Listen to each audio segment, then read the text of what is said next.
Live from New Delhi, you're watching DD India News Hour, India's voice to the world. I'm Prasar coming up in the next hour. US Secretary of Defence Lloyd Austin arrives in New Delhi ahead of the 5th India-US 2+2 dialogue on Friday. Israel claims it took over a Hamas stronghold in northern Gaza after a 10-hour battle as people leave North Gaza for South. French President Emmanuel Macron calls for a continuous flow of humanitarian aid at a Paris conference of world leaders convened to discuss aid to civilians in Gaza. 37th National Games conclude in Goa. Maharashtra tops the medal tally with 228 medals.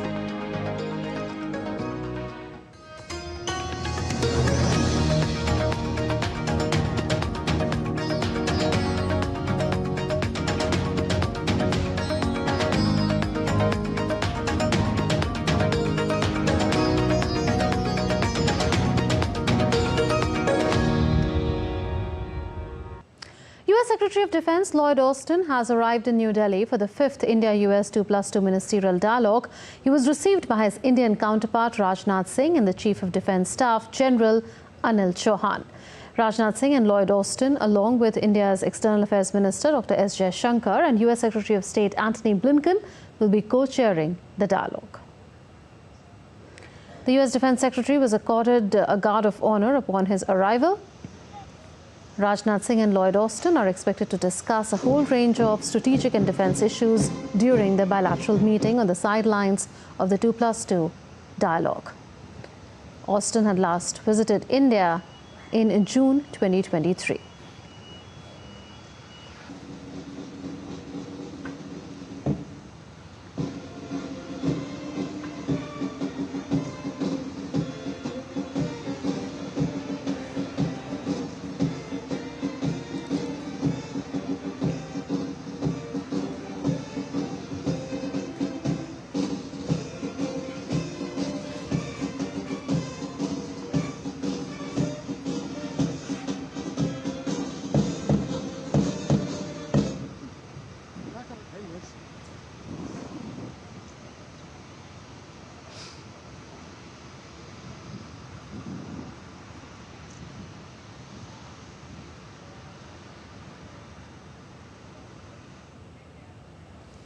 Arindam Bagchi, spokesperson for India's Ministry of External Affairs, during a weekly briefing stated that India is open to discussing various issues during the 2+2 dialogue, including topics like Israel and Canada as raised by the media. Yes, as you know, the 2+2 is tomorrow. I think Secretary of Defense, US Secretary of Defense has just landed and we're expecting Secretary Blinken a little later in the evening. Tomorrow is there. I'm not going to try to prejudge the conversations. I guess, considering the nature of our relationship and the strategic, global strategic partnership, a variety of issues are discussed, including topical issues, regional developments. So I wouldn't rule it out, but I certainly wouldn't like to prejudge it.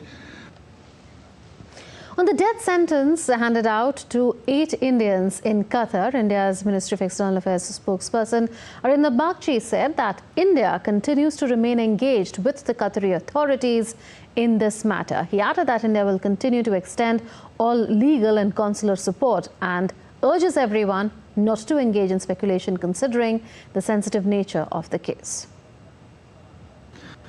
We will also remain engaged with the Qatari authorities in this matter. On November 7, we received, our embassy in Doha received another consular access to the detainees. We are in touch with their family members too. And as you recall, External Affairs Minister met the family members earlier this month in New Delhi. We will continue to extend all legal and consular support. And I would urge everyone not to engage in speculation considering the sensitive nature of the case. The upcoming 5th annual US-India 2+2 Ministerial Dialogue in India's national capital, New Delhi, kickstarts on the 10th of November. The dialogue will be attended by US Secretary of State Antony Blinken and Defence Secretary Lloyd Austin. The dialogue takes place amid ongoing international conflicts between Ukraine and Russia and Israel and Hamas, which has a bearing on strategic dynamics and global outlook of both nations. DD India's Jessica Taneja has more. Every year, the 2+2 Ministerial Dialogue brings together India's foreign and defence ministers with their US counterparts to address and collaborate on common concerns to enhance and strengthen relationship between the two nations. Over the years, America has offered strong bipartisan support to India, from making it a major defence partner in 2016 to holding Quad meetings at the leaders' level. For a non-treaty ally, America has made a significant change in its policy. With India-US trade likely to touch $300 billion in 2026 and 27, the ministerial dialogue helps in promoting forums like G20, the Quad, and IPEF, or the Indo-Pacific Economic Framework. For America, India is also an important ally for its free and open Indo-Pacific strategy. The 2+2 Ministerial Dialogue has seen some great momentum over the years. The signing of Logistics Exchange Memorandum of Agreement, or the LEMOA, in 2016, the signing of COMCASA, or the Communications Compatibility and Security Agreement, in 2018, along with the Basic Exchange and Cooperation Agreement, or the BECA, in 2020. Not only was signing COMCASA and other important pacts in the foundational years a big step, but providing waivers to India from Russia sanctions was a significant advancement in the relationship. In fact, 5 years ago, India was given the Strategic Trade Authorization status for transfers of some dual-use high-technology trade. While these deals are good signs of convergences, looking at the current momentum, further framework for overcoming hurdles on regulation of technology, digital economy, few matters of global governance have also been put in place now. Jessica Taneja for DD India. Addressing the media at the White House, a national security spokesperson, John Kirby, said that India is a key strategic partner of the United States and are dedicated to further strengthening ties between the two nations. India is a key strategic partner, and I think you saw that on full display when Prime Minister Modi was here. But we'll leave it to the Indian government and the Prime Minister to decide what their stance is going to be on any particular crisis or contingency around the world, to include the Middle East. But they remain a key strategic partner, and we're dedicated to advancing that partnership every single day. Speaking on the 5th India-US 2+2 Ministerial Dialogue, the principal deputy spokesperson of the US Department of State, Vedant Patel, said that the meeting will focus on deepening security cooperation between the two countries, among other issues.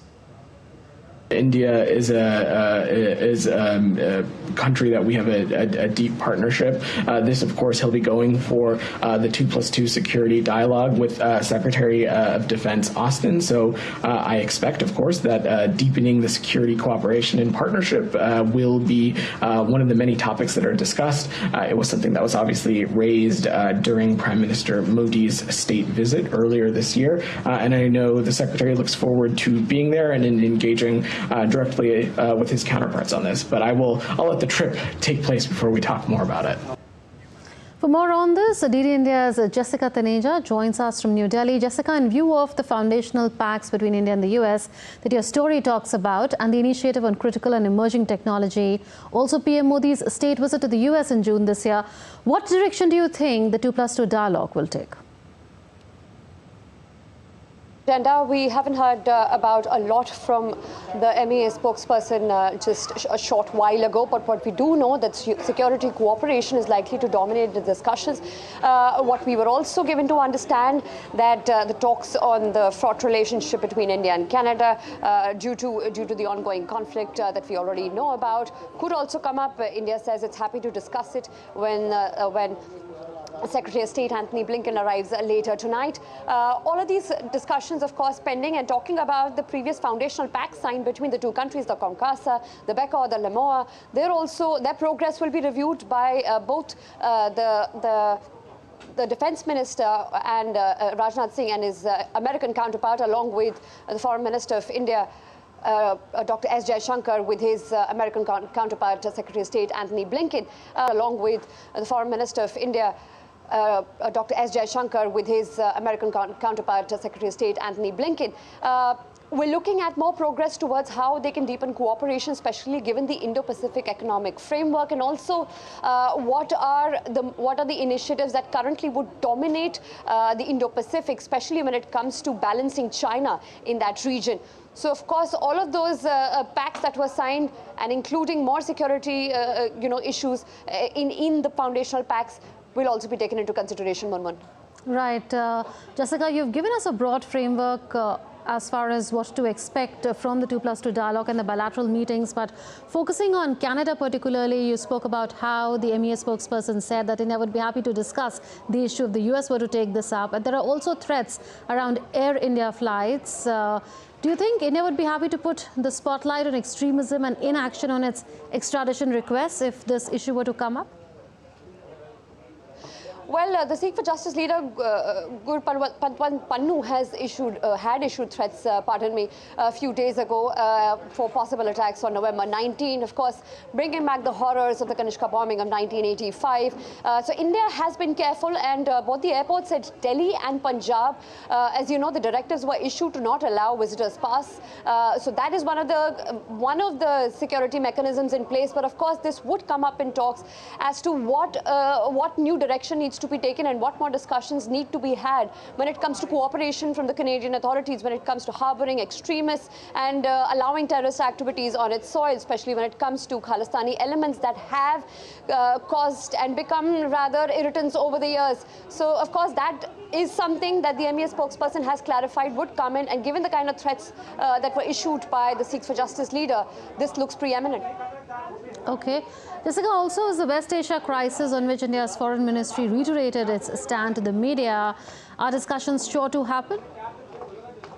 Well, the discussions on the Middle East, as you heard from the MEA spokesperson, he said, and I will paraphrase that, he says they're happy to discuss the issue both on the Canada. They said we will not rule out the discussions on the current ongoing conflict in the Middle East, and perhaps both the countries view this very strategically differently. India, on one hand, has maintained its stance on supporting a two-state nation theory for Palestine and Israel, and of course, it has cause for humanitarian pauses. That has been the concern and the call and the demand by other nations as well.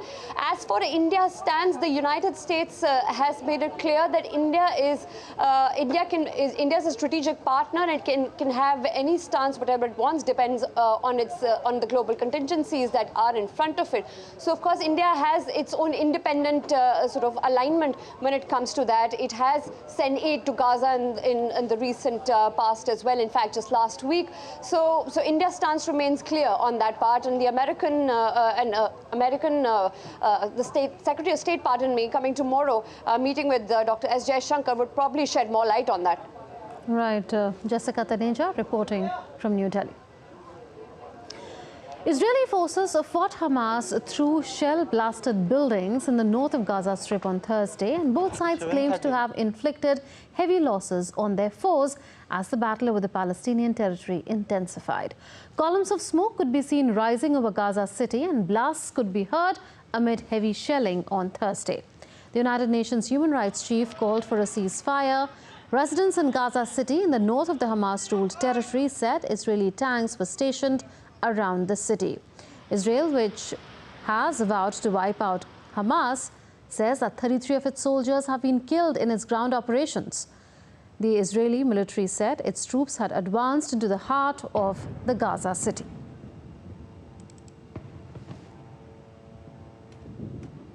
A convoy carrying emergency medical supplies and medicine has reached the Al-Shifa hospital in Gaza City. It is the second delivery of vital aid to the hospital since the conflict between Hamas and Israel escalated.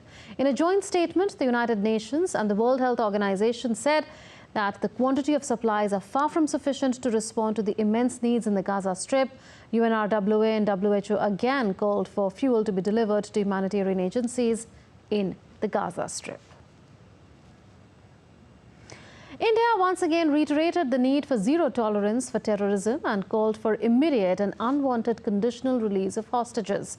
MEA spokesperson, while articulating India's position, said that India has conveyed deep concern at the humanitarian crisis in Gaza and the increasing civilian toll, and welcomed efforts to de-escalate the situation and provide humanitarian assistance. We have made our position clear on multiple occasions, including during the UN General Assembly debate, I think on October 27th. We have strongly condemned the horrific terrorist attack on Israel, urged the need for zero tolerance for terrorism, and called for immediate and unconditional release of hostages.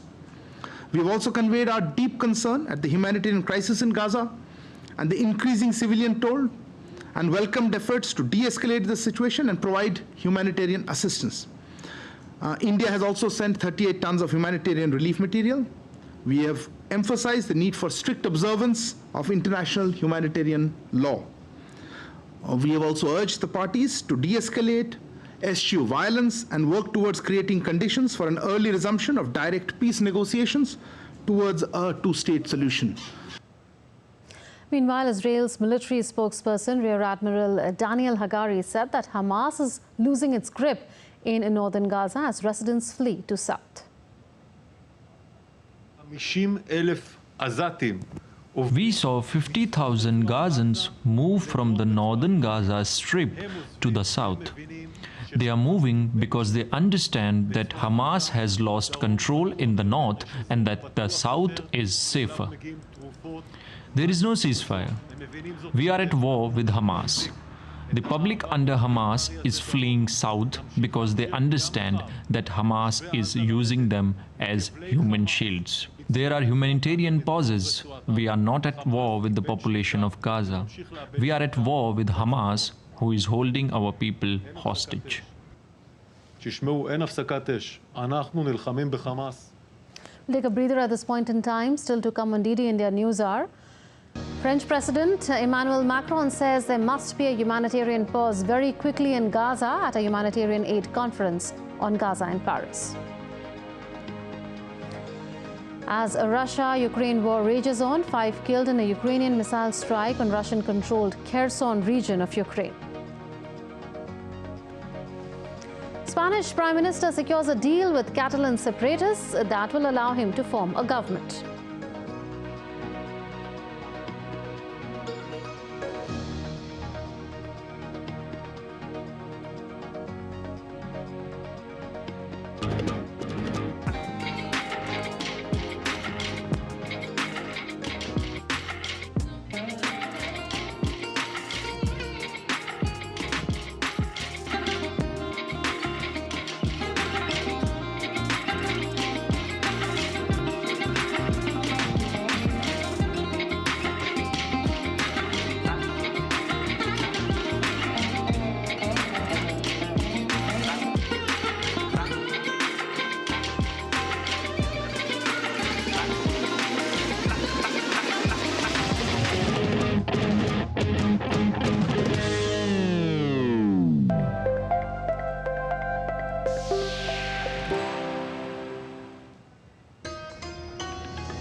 Welcome back. You're watching DD India News Hour with me, Munmun Bhattacharya. Delegations from more than 80 countries and international organizations are meeting at a Paris conference on providing aid to civilians. Leaders from Egypt, Jordan and the Gulf Arab countries, as well as Western powers and G20 members, except for Russia, were present at the conference. Speaking at the conference, French President Emmanuel Macron said that there must be a continuous flow of humanitarian aid, including fuel.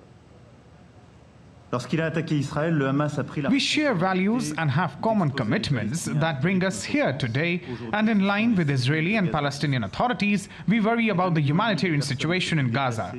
Civilians must be protected. That is absolutely indispensable and non-negotiable, and is an immediate necessity. And in the long term, that is also even a condition of efficiency for our fight against terrorists. Now, updates from the Russia-Ukraine war zone. On Thursday, 5 people were killed in a missile strike by Ukraine's armed forces on the town of Skadovsk in the Russian-controlled part of Ukraine's Kherson region. And in other news, a Russian missile damaged a Liberia-flagged civilian vessel entering a Black Sea port in Odessa region, killing 1 person and injuring 4. The vessel was supposed to transport iron ore to China. Meanwhile, reacting on the recent attack, Ukraine's Deputy Prime Minister said that the alternative Black Sea export corridor is operational despite that attack.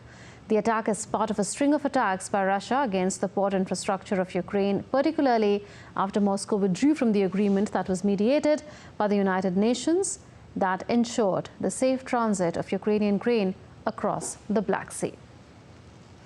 Russian President Vladimir Putin and Kazakh's President Kassym-Jomart Tokayev praised relations between the countries as they meet on Thursday in Astana. This visit is Putin's 3rd known trip abroad since the International Criminal Court issued an arrest warrant for Putin on war crime charges. Kremlin strongly rejected the charges of the ICC. Putin's visit to Kazakhstan came just a week after French President Emmanuel Macron visited the oil-rich nation.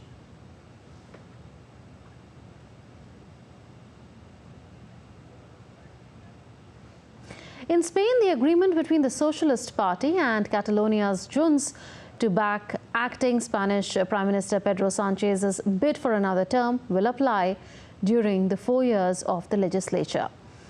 Santos Cerdán, the 3rd-ranking Socialist Party leader who has been involved in the negotiations, told reporters in Brussels that it's not an agreement for an investiture, it is a deal for a 4-year legislature.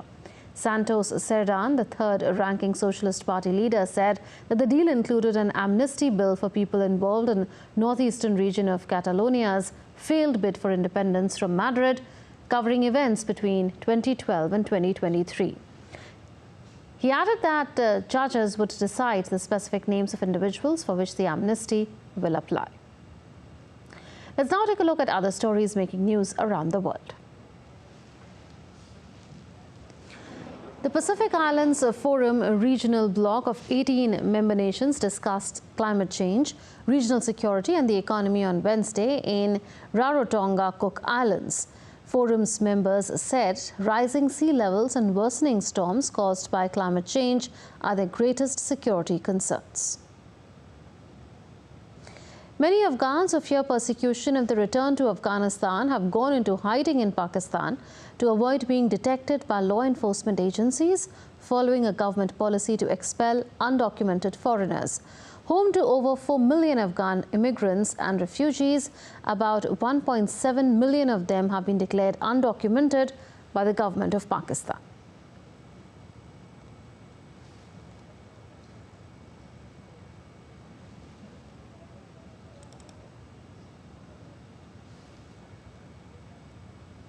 Time now for all the sports action.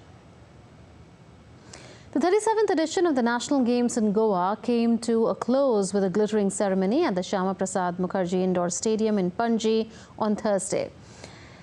India's Vice President Jagdeep Dhankar and Indian Olympic Association President P.T. Usha were among the dignitaries who attended the closing ceremony. The National Games of India began in Goa on the 25th of October. Over 10,000 Indian athletes competed across 42 disciplines. Maharashtra bagged 228 medals, including 80 gold medals. Services Sports Control Board finished in the 2nd position with a total of 126 medals with 66 gold, while Haryana stood in the 3rd position with 192 medals with 62 gold. That's all then in this edition of DD India News Hour, but do share your thoughts with us on the news of the day. You can connect with us on Facebook, X, formerly known as Twitter, and Instagram. We'll be back with more news as it breaks here on DD India. I and my entire team in New Delhi takes your leave. Thanks for watching DD India News Hour. Namaskar.